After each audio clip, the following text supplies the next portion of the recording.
Jelena Lukić je žena, majka, nastavnica, odbornica, Kovačičanka, Vojvođanka, a pre svega žena koja ne želi više da ćuti i ne želi da se povlači kada su u pitanju bitne teme u našoj opštini. Jedna sam od osoba koja je preuzela odgovornost i koja ne želi više da se povlači i ćuti pred nasilnicima. U prethodnih godinu dana svedoci smo buđenja Kovačice i sna koji je trajao punih 10 godina. Kada sam se posle dugo vremena vratila u Kovačicu, zatekla sam praktično grad gde su se svi zavukli u svoje domove, u svoje svetove, gde ništa nije bilo kao pre.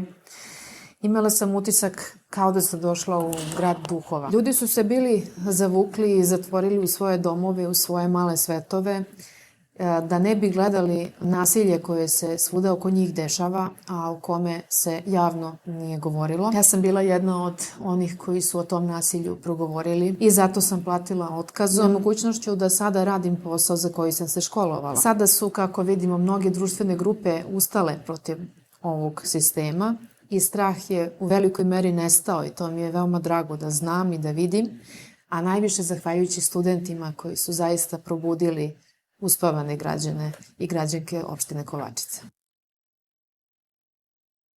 Pa mi smo najmlađi tim u našoj opštini, postojimo tek 1,5 godina i za to kratko vreme mislim da smo uspeli u velikoj meri da animiramo jedan deo ljudi, značajan deo ljudi, naših sugrađana iz svih mesta u opštini Kovačica, da se uključe u aktivnu borbu za slobodnu, demokratsku i evropsku opštinu Kovačica. I zaista slušamo svoje sugrađane i planiramo svoje akcije na osnovu njihovih realnih potreba i problema sa kojima vidimo da se svi suočavamo. Pošto ova naša vlast to ne radi, mi to radimo i ostaje nama da prenosimo na skupštinskim sednicama i ovde na društvenim mrežama poruke nezadovoljstva građana i da pokušavamo zajedno sa njima da nađemo rešenje. Ponosna sam što moj tim čine slobodni i hrabri ljudi iz raznih profesija kao što su zdravstvo, obrazovanje, IT, kao što su preduzetnici, porodični ljudi, ljudi sa decom, sa unucima, mladi i studenti sve više, u sve većem broju nam se priključuju jer prepoznaju vrednosti za koje se bore. Veoma mi je drago što nam prilaze mladi sa željom da se aktivno uključe u borbu za promene na lokalu. Mislim da je glavni preduslov minimum uspostavljanja društva koje će biti tako uređeno da su na njegovom vrhu ljudi koji su najobrazovaniji, najstručniji i koji će znati da vode ovo društvo ka prosperitetu. Obrazovanje je moj životni poziv i poziv u kome sam provela 10 godina svog života. Nažalost, 2 politička otkaza, jednog 2022. drugog 2024. Shvatila sam da je moja uloga daleko šira od uloge jednog šrafa u pokvarenom sistemu, odnosno od nastavnika u jednom razorenom i zaista korumpiranom sistemu kakva je naša prosveta danas, jer je sada postalo jasno da su stručni i posvećeni nastavnici višak i problem, a ne neko ko je poželjan, osim ako nisu lojalni vladajućoj strukturi ili osim ako nisu neki izuzetni pojedinci koji nose čitav sistem na svojim leđima, uprkos sistemu, a ne zahvaljujući njemu. Zato sam rešila da učionicu zamenim ulicom, protestima, raznim građanskim inicijativama, tribinama i borbom u institucijama kao što je, na primjer, naša lokalna skupština, gde se donose ključne odluke o obrazovanju, drugim segmentima našeg života, a gde želim da utičem na to da te odluke koje se tamo donesu budu zaista u interesu ljudi koji ovde žive, a ne u interesu pojedinaca na političkim i javnim funkcijama. Ipak, drago mi je da sam na neki način ipak ostala u obrazovanju preko nagrade Prosvetitelj koju vodim, a koja je posvećena i namenjena upravo onim izuzecima o kojima sam govorila u našem obrazovnom sistemu, a to su ljudi koji uprkos lošim uslovima rada i svemu ovome u čemu živimo, se trude da rade svoj posao časno i pošteno i Prosvetitelj je nagrada koja takve ljude prepoznaje i nagrađuje. Jedna od glavnih tema za koju se zalažem je svakako obrazovanje i moramo ga vratiti njegovoj osnovnoj svrsi, a to je stvaranje dobrih, kvalitetnih, kvalifikovanih ljudi i novih generacija. Može postići u ovakvom sistemu koji za cilj ima isključivo stvaranje poslušnika bez svog ličnog stava i kritičkog mišljenja, kako među đacima, tako i među zaposlenima. Previše toga se radi za potrebe birokratije, inspekcije i političke korektnosti, a premalo se radi na suštinskom radu sa tim predivnim, preinspirativnim mladim bićima kao što su učenici. Druga tema je usko povezana sa prvom, a to je korupcija. Ima je svuda i na nju treba uvek i svuda ukazivati, što mi i radimo. Govori se da nema novca za besplatne udžbenike, a mi vidimo za svu decu u našoj opštini, nema novca za užinu za sve đake, nema novca za ormariće po školama, nema novca za roditelje dece sa smetnjama, za njihovu podršku, a onda vidite da se od nekud nalaze ti veliki novci i milioni godišnje se slivaju iz budžeta naše opštine u budžete drugih opština i gradova i finansiraju tuđi mediji i za to para ima. Vidite da nešto tu ozbiljno nije u redu. Druge teme kojima bi se bavila su mediji, kultura i informisanje, socijalne politike, bavljenje mladima, bavljenje starima, zdravstvena zaštita, stranačko zapošljavanje koje mora biti ukinuto kao praksa, politički otkazi takođe, psi lutalice koji su veliki problem u našoj opštini, bazeni koji su pozatvarani i koji su nefunkcionalni, koje treba vratiti građanima Kovačice, nedostatak sadržaja za mlade i odlazak svakako mladih i čitavih porodica iz naše opštine. Vidim ekološke probleme u vidu nezdravog vazduha, zemlje i vode, zbog kojih ljudi, a naročito deca, imaju sve veće i sve češće zdravstvene probleme. Problem su i veliki projekti koje naša opština planira, a to su izgradnje vetroparkova novih, za koje nije utvrđeno da li su bezbedni ili možda štetni za naše sugrađane, kojima se naš narod nimalo ne pita. Skoro uopšte. Vidim kao problem i odlazak mladih odavde, ali i čitavih porodica u druge krajeve sveta jer ovde ne vide perspektivu. Mislim da smo uradili važnu stvar 2024. kada smo pred lokalne izbore udružili svoje snage sa druge dve opozicione stranke koje su već postojale na lokalu.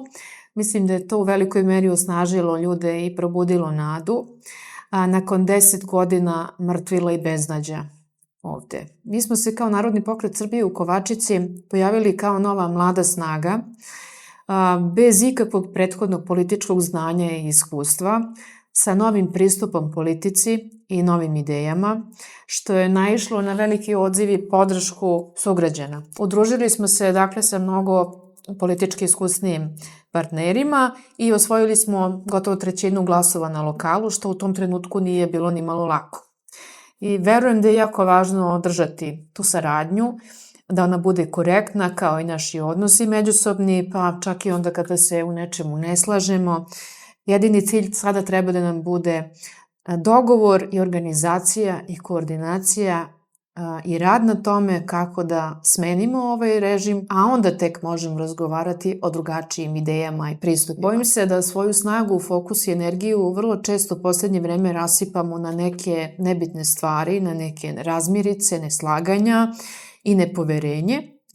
A ono što vidim kao problem još je da se konstantno radi na bušenju naše saradnje, na bušenju svih nas koji smo sa ove, da kažem, svetle strane, koji se zajedno, trebalo bi da budemo zajedno u ovoj borbi.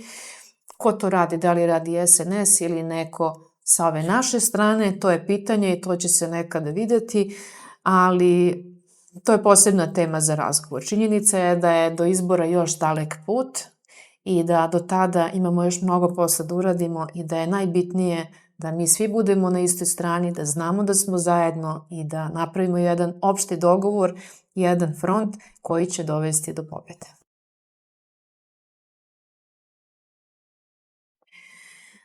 Glavne zamerke koje su do mene stigle, a tiče se rada mog odbora, su vezane za naš način prezentacije onoga što radimo kao tim.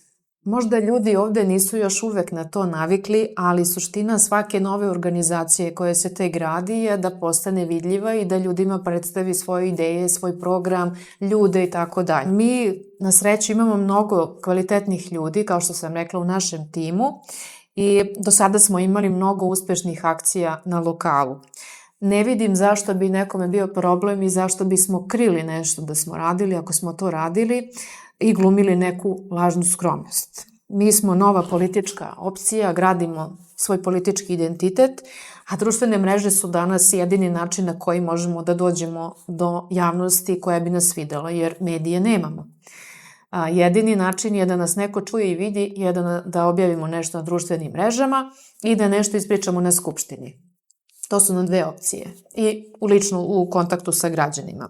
Ja razumem da to nekome možda smeta, možda nekome ne odgovara taj način prezentacije, možda neko ne ume to da radi, a smeta mu što mi umemo, pa je možda to problem, ali zaista ne vidim zašto bi se mi time bavili.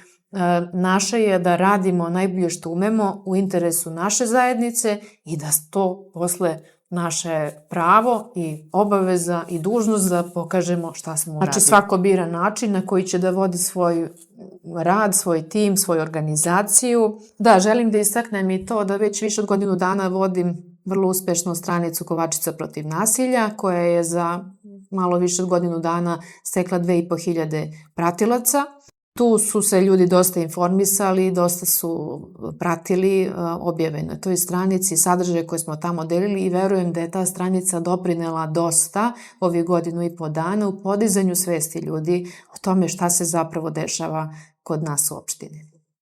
Tako da verujem ako radimo i dosta i radimo dobro, ne vidim problem, šta je problem da se to i kaže i pokaže, to javnost treba da vidi i da zna, a drugi akteri neka se predstave na način na koji oni misle da treba, to njima niko ne brani, pa neka ljudi uporede politike, uporede programe, zato stranke i postoje i onda neka donesu na osnovu toga svoje odluke i opredeljenje kad za to dođe vreme. Inače, kada su u pitanju kritike i zamerke na moj rad, meni je tu najbitnije ko je osoba koja me kritikuje. Ako je ta osoba kompetentna za oblast u kojoj me kritikuje, ako je neko ko je uspešan u tome gde misli da ja grešim, ja ću vrlo rado saslušati i vrlo rado ću primeniti tu sugestiju u svom radu da svoj rad poboljšam i da budem bolje u tome što radim.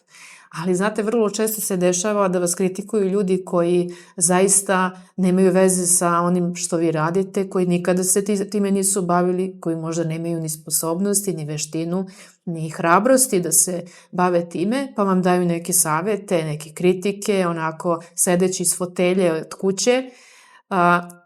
Takve kritike, kako da kažem, shvatite prosto da vas kritikuju neosnovano, sa namerom da omalovaže vaš trud i sve ono što vi radite i prosto valjda rade to s namerom da vi nekad u nekom trenutku odustanete od toga što radite. Tako da uvek moramo da napravimo razliku između toga ko nas savetuje, ko nas kritikuje, da li to radi sa dobrom ili lošom namerom. Najveći uspeh je do sada, rekla bi definitivno da su to bile naše akcije letos kada smo prikupljali potpise protiv izgradnje vetroparka Samoš i protiv izgradnje deponije na ulazu kod Debeljače, na ulazu u Debeljaču. To smo uspeli zajedno sa našim sugrađanima u svim mestima opštine Kovačica, gde smo danima išli na pijace, išli smo među ljude tamo, sarađivali sa njima, prikupljali potpise i uspeli smo da osvestimo i građane koji do tada nisu ni znali šta im se sprema, da se ta deponija izmesti, a što se tiče vetroparka Samoš, zajedno sa drugim organizovanim grupama koji su se takođe bunile, mi smo uspeli da izdejstvujemo to da naša lokalna samouprava sada mora da izradi nezavisnu studiju sa stručnjacima koji će proceniti uticaj vetroparka na našu okolinu, pa da se tek onda razgovara o mogućoj gradnji. Dakle, vrlo je bitno doći do toga, do svesti ljudi, da im se objasni šta se oko njih dešava, možda nekad i ne stignu da isprate sve.